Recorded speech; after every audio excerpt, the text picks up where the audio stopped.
Hello everyone, I'm Paul and today we're solving problem 1970, last day where you can see cross. This is a hard one, so next we will go step by step. We are given the size of a grid where zeros represent land and 1 represents water. Initially every cell is land. And we have an array cells where each element represents that in the ith day it will be water at this position. And this is a 1-based binary matrix, by the way. So here row 1 column 2 means this cell. And our job is to return the last day where it's possible to walk from top to bottom by only walking on land cells. And we can walk in all 4 directions. On day 0, we can reach bottom. We can go here or here or here. On day number 1, now this is water, so we can reach bottom here or here. On day number 2, we can also reach bottom. On day number 3, we can do this and reach bottom. And on day number 4, now we can't reach bottom because we can only move left, right, up, or down. So in this day, we can't reach bottom. The last day where we can reach bottom by walking only on land cells is day number 3. So we return 3 in this example.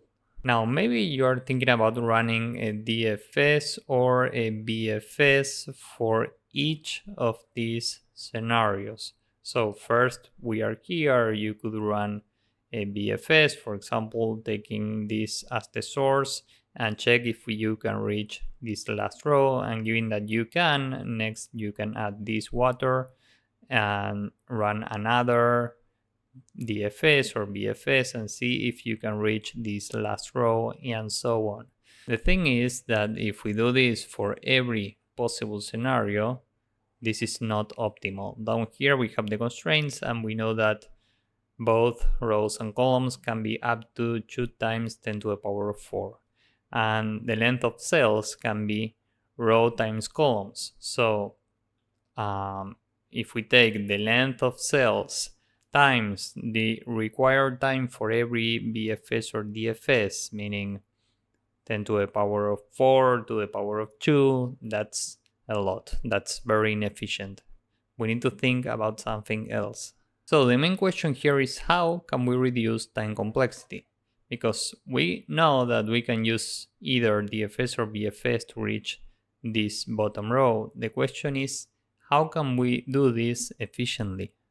And the key here is binary search.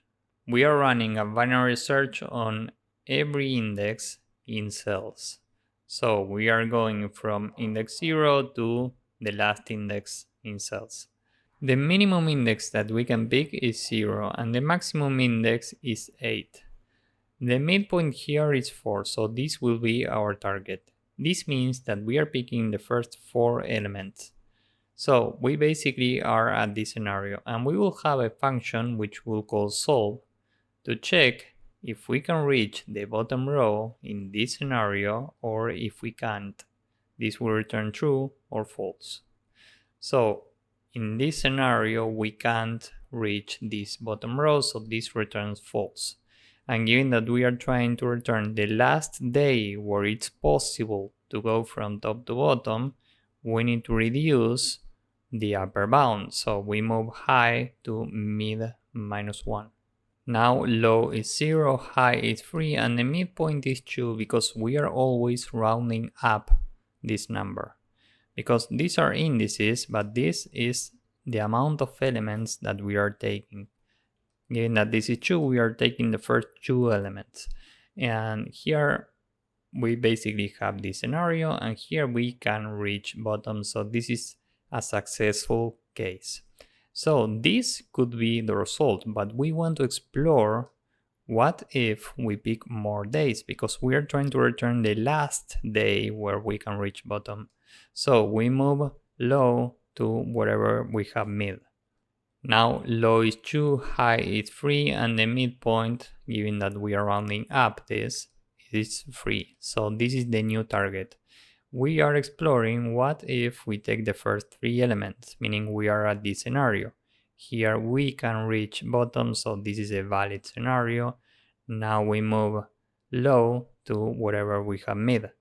And now, given that low is equal to high, we can break this loop and return the corresponding value for low, meaning 3. So this is the result. Time complexity for this approach will be big O of log of the amount of cells that we have times the amount of rows times columns. This is because of the binary search, and remember that in every scenario we need to check if we can reach the bottom row. And space complexity will be big O of the amount of rows times cells, because we need to build this grid. So this is it for the approach. Now let's go with the code and hopefully you will get the idea. First, we want to create a function to check if we have a valid scenario or not. We are calling this solve and this takes a target. And here first, every time we need to create the grid. This is an array, which includes an array with 0 times the amount of columns for every index in range, the amount of rows. And now we need to add the corresponding water from target to this grid. So for every index in range target, we have a row and a column, which is cells at I. And we can say grid at, this is row -1, column -1 is equal to 1.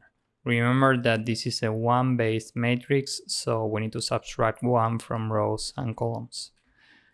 Now, we can implement a BFS. For this, we have a queue, and in Python we use a deck because we need to pop elements from left. This is initially empty, and we will have a set which we'll call scene. This is empty, and now we're checking for every index in range the amount of columns. Here we are adding the source of our BFS. We will have multiple sources potentially. We are checking if grid at 0, row 0, column I is equal to 0. We can add this as a source. So q.append, the first number is row, the second number is column, and scene.add row and column.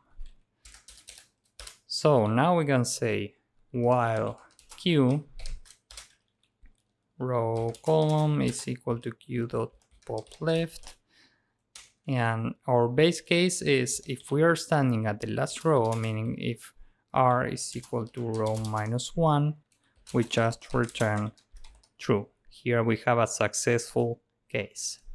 And now we need to explore the neighbors. So for new row, new column in, here we have tuples with row +1 column, row -1 column, row column +1, and row column -1.